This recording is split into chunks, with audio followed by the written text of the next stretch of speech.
देखिए साथियों, आज से जो है आपके लिए ये पुलिस भर्ती परीक्षा के संबंध में जो महत्वपूर्ण प्रश्न हैं जो पहले की परीक्षाओं में आए हैं उनको सॉल्व करेंगे। और सॉल्व करने का तरीका वो नॉर्मल मेथड नहीं होगा। इनको सॉल्व करने के लिए हम इस विधि का प्रयोग करेंगे कि केवल जोड़ घटाना गुणा भाग अगर यदि आपको आता है तो उस स्थिति में इन सवालों को हल करेंगे। कम से कम प्रयास ये रहेगा कि सूत्रों पर ना जा करके, क्योंकि इसमें लॉजिकल अरिथमेटिक आती कॉम्पिटिटिव एग्जाम्स में, तो सूत्रों को रटने की बजाय उसके पीछे के लॉजिक यदि हम समझ जाते हैं तो कहीं ना कहीं हम इनको सरल विधि से सॉल्व कर सकते हैं और ओरल मेथड से सॉल्व कर सकते हैं। और बाकी ये वीडियो आपको रेगुलर अब मिलेंगे। 17-18 तारीख जो अनाउंस हुई है पुलिस भर्ती से संबंधित, बहुत ही जल्दी और बहुत ही तेज गति से आपको प्रतिदिन ये क्वेश्चन सॉल्यूशन आपको मिलेंगे। और ये ध्यान रखिए, मैथमेटिक्स में कभी भी कोई क्वेश्चन रिपीट नहीं होता। मैथमेटिक्स में रिपीट होता है तो टॉपिक, मैथमेटिक्स में रिपीट होता है तो उसका बेस रिपीट होता है कि ये क्वेश्चन का टाइप क्या है। तो यदि ये भ्रम है आपने पाल रखा कि जो है क्वेश्चन रिपीट होगा, तो ऐसा नहीं। ये बताने का तात्पर्य केवल इतना है, समझाने का तात्पर्य केवल इतना है कि एक क्वेश्चन से आप जो है बहुत सारे क्वेश्चंस को समझ जाएंगे। तो पहला क्वेश्चन जो 2018 में आया था, 840/x और 960/x दोनों धनात्मक पूर्णांक हैं और इसलिए x भी है। x का अधिकतम संभव मान क्या है? ये सब सब जो है व्यर्थ की बातें हैं, इनमें ध्यान नहीं देना है। 840/x और 960/x, देखिए दोनों में 1/x कॉमन आ रहा है, तो 840 और 960 का हम लेंगे यहाँ पर मासापा। मासापा मासापा के हमने आपको ट्रिक बताई थी, माइनस सब्ट्रैक्शन विधि बताई थी। कौन सी विधि बताई थी? सब्ट्रैक्शन विधि बताई थी। तो 960 में से 840 घटा दें, 120। 120 का भाग 12×72, 12×7 = 84, 12×8 = 96। ये देखिए, इनका और इनका फिर कोई कॉमन नंबर नहीं आ रहा है, यानी कि 120 आपका इसका आंसर आ गया है। ये आपका पहला सवाल सॉल्व हो चुका है। इसमें ऑप्शन आपका सी आ रहा है। ठीक है, कितनी देर का सवाल था ये? चलिए अब आगे बढ़ेंगे। 600 रुपए को 10% वार्षिक चक्रवृद्धि ब्याज दर पर निवेशित करने पर 2 वर्ष में अर्जित ब्याज कितना होगा? 121, 123, 124, 126। देखिए, सिंपल इंटरेस्ट और कंपाउंड इंटरेस्ट, इन दोनों में डिफरेंस क्या होता है? यहां पर सीधा सीधा मामला चलता है, यहां पर ब्याज पर ब्याज मिलता है। और आपको मैं सिंपलेस्ट ट्रिक बताता हूं, 600 रुपए 10%, सीधा सीधा लिख दो 600 रुपए 10%। यहां मूलधन लिख दिया, यहां दर लिख दी और यहां ब्याज लिख दिया। ठीक है, क्लियर है? तो देखो 600 रुपए 10%, 600 रुपए तो पूरे बढ़ती हो गए, वो तो वहीं, और इसका 10% कितना हुआ एक साल बाद? आपका 60 रुपए। ठीक है, अब ये बन गया अगर इधर मूलधन 600 रुपए धन 60 रुपए, दर 10% चल रही। अब इनका अलग निकाल दो, 600 रुपए का 600 रुपए तो ऐसे ही आ गए। पहले 600 का ब्याज निकालिए, 600 का ब्याज कितना बना? 10% 60 रुपए, सही है। और 60 का 10% 6 रुपए। फिर से समझे, यहां पर मूलधन दर और ब्याज सीधा सीधा ये तो वही रहेगा। 600 का 600 रुपए, साल भर बाद कितने रुपए मिलेंगे? 10% 60, यानी कितने मिले? 660 रुपए मिल रहे हैं। यहां पर कितने मिल रहे हैं? 666 रुपए मिल रहे हैं। अब ये मूलधन बन गया अगर के अगले वर्ष के लिए, जब अगले वर्ष के लिए मूलधन बन गया है तो 600 और 60 दोनों पर ब्याज लगेगा। कितना? 10% के साथ। 600 रुपए पूरा वैसे ही वापस हो गया। 600 रुपए का 10% 60 रुपए, 60 रुपए का 10% 6 रुपए। ये आपका ब्याज बना है। जोड़ो, 126 रुपए आ गया, 126 रुपए, ये आपका ब्याज बनेगा। आपका आंसर डी आ रहा है। और बाकी आप प्रोसेस से यदि निकालें तो निकालते रहें। फार्मूला आप जो है सब लोग रटे बैठे होंगे, फार्मूला रटते रहो, करते रहो, सॉल्व करते रहो। ठीक है, 1 + x/100⁴n। ठीक है, तो लेकिन उससे क्या है कि आपका समझ आएगा। मैं इसको बताएं तो फिर से एक बार देखिए कैसे। मूलधन, दर और ब्याज। अब यहां पर क्या आया? ब्याज पर भी ब्याज लगता है। देखिए यदि आप और इसे सिंपल करना चाहें तो कर सकते हैं अपने हिसाब से। 600 रुपये दर 10%, ब्याज कितना है 60 रुपये, सीधा सीधा।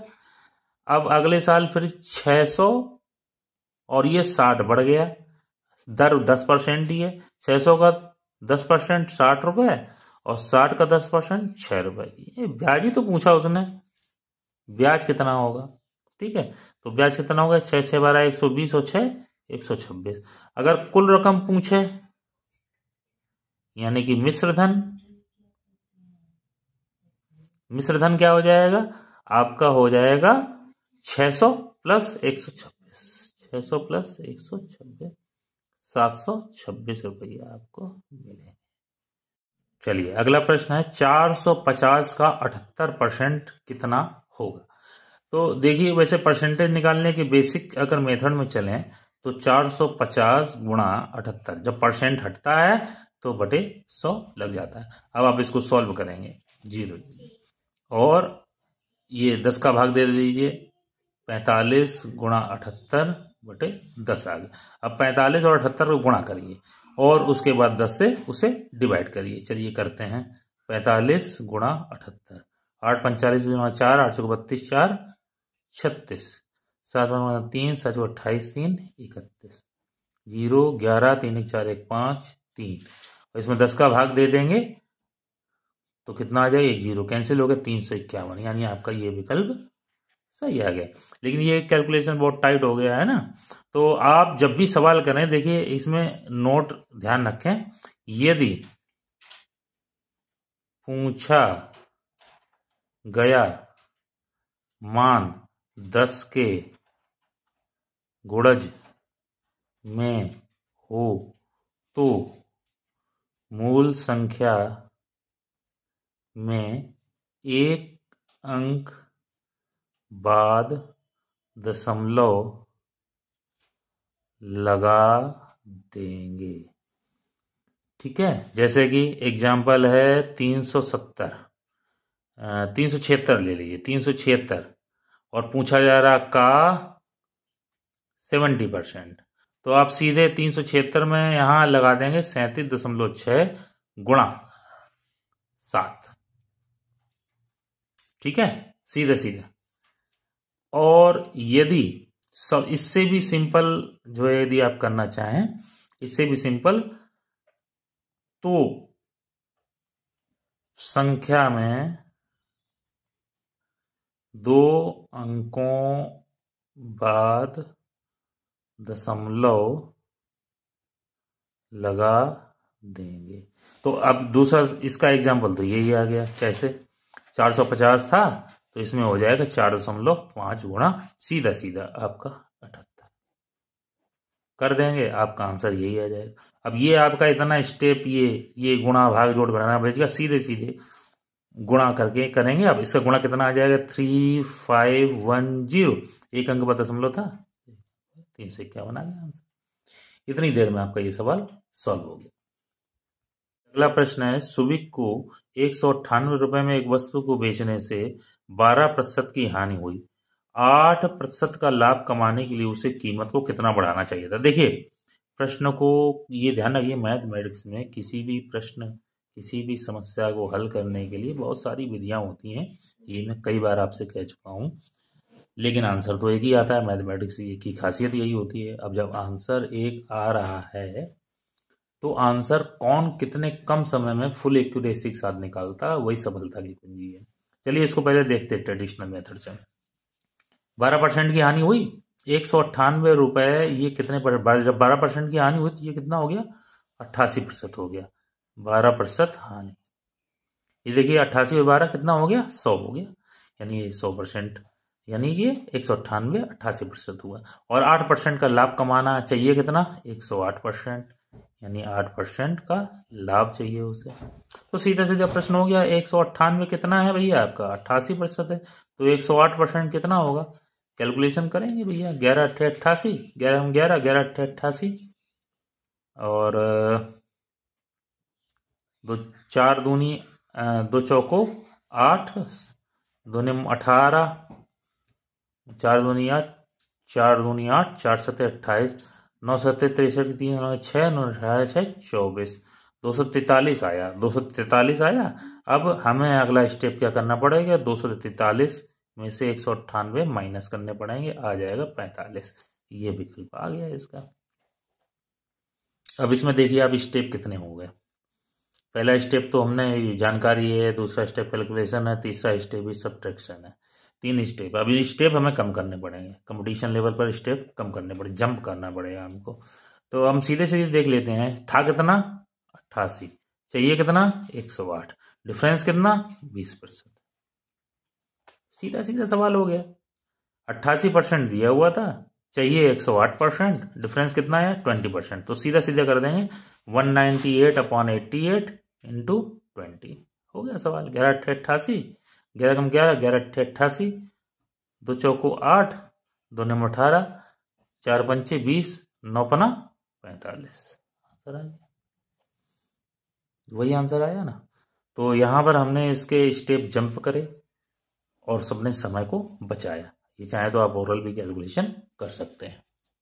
अगला प्रश्न है, 25 छात्रों के एक समूह द्वारा प्राप्त औसत अंक 24 थे।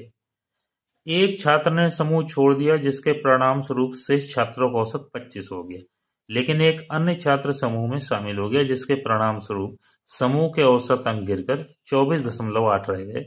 समूह को छोड़ने वाले और समूह में शामिल होने वाले छात्र के औसत अंक कितने थे। देखिए कितना लेंदी क्वेश्चन है, इसको पढ़ने के लिए हमें 1 से 2 मिनट चाहिए। तो ये भी परीक्षा में ध्यान रखने वाली बात है कि क्वेश्चन लेंदी हो तो बहुत सोच समझ कर उस पर हाथ रखें। यदि वो समझ में आ रहा है तो आगे बढ़ें, और नहीं तो एक बार पढ़ने के बाद तुरंत क्विट कर जाएं। और जब आपके पास बाद में समय बचे तो उस प्रश्न को सॉल्व करने का प्रयास करें, यदि समय बचे तो, अन्यथा की स्थिति में उसको जय श्री राम कर दें। ठीक है, चलिए देखते हैं। 25 छात्रों को एक समूह में प्राप्त औसत अंक 24 थे, तो अंक कितने बनेंगे इसके,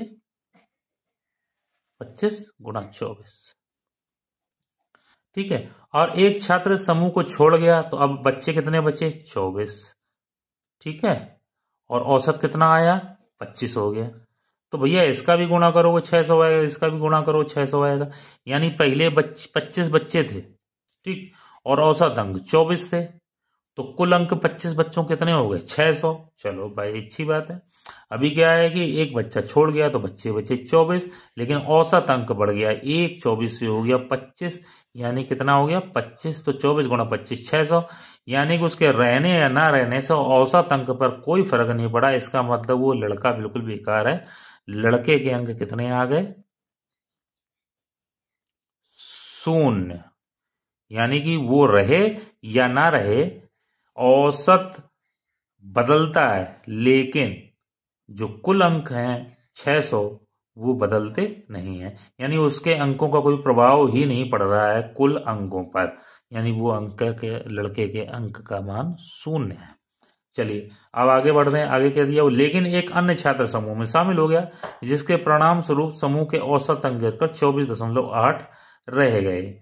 चलिए अब 24 बच्चे बचे थे, फिर एक बच्चा बढ़ गया 25, और औसत अंक कितना हो गया 24.8। अब इसका गुणा कर दे, 25 अट्ठे 200 बचा 20, 25 चौको 100, 20 120 बचे 12, 25 दूनी 50, 60 2 62, 620 अंक आ गए इनके। कितने आ गए 620 अंक आ गए।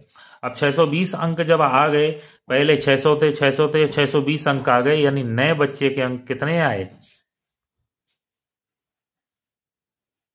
नए बच्चे के अंक आ जाएंगे आपके 20। क्यों 20 बढ़े ना, 600 में 620 हो गए तो 20 बढ़े।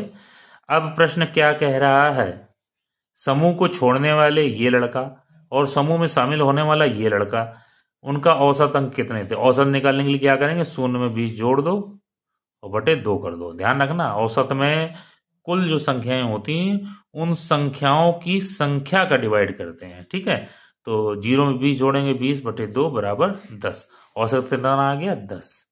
ज्यादा लेंदी सवाल नहीं था, इसको यदि आप ओरल करेंगे तो सीधा सीधा वाला 25 24 आए कितने हो जाएंगे 25 का गुणा हमेशा ध्यान रखो 4 के गुणज में करो तो 4 छंग 24 यानी 600 आ जाएगा।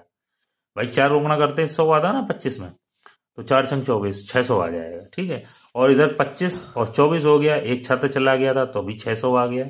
सीधा केवल आपको एक मल्टीप्लाई करना है। यदि आप एग्जाम में फोकस करते हैं, थोड़ी सी प्रैक्टिस करते हैं, 24.8 गुणा आपको 25 में करना है। और ये आपने कर लिया तो आपको पता चल जाएगा 20 बढ़ रहे हैं, 20 अंक बढ़ रहे हैं, यानी नया बच्चा जो 20 अंक लेकर आया है। औसत निकालने में 20 में सीधे शून्य जोड़ोगे, 10 2 का भाग दे दोगे, 10 आ जाएगा। आंसर आया आपका 10। अगला सवाल दिया गया है, नीचे दी गई कौन सी संख्या 12 से पूर्णतया विभाज्य है। ये 4 विकल्प दिए गए हैं। देखिए, ये विभाज्यता का एक प्रश्न प्रायः हर परीक्षा में पूछा जाता है। इसके संबंध में कोई दिमाग में भ्रम ना पालें। ये एक प्रश्न विभाज्यता से संबंधित अवश्य आता है। देखिए, 12 से विभाज्यता को अगर समझना है आपको, डिविजिबिलिटी बाई 12, तो आपको इसके जो फैक्टर हैं 4 और 3, इनकी विभाज्यता को समझना पड़ेगा। 4 की विभाज्यता क्या होती है? अंतिम 2 संख्याएं पूरी 4 से विभाज्य हो, यानी कि अंतिम 2 संख्याएं, जैसे कि कोई भी संख्या दी गई 1 2 3 4 5 6 4, तो हमें अंतिम की 2 संख्या देखनी है। ये 4 से यदि कट जाती हैं तो ये संख्या पूरी तरीके से 4 से विभाजित होगी। 3 से विभाज्यता का नियम जो होता है उसमें होता है संख्या के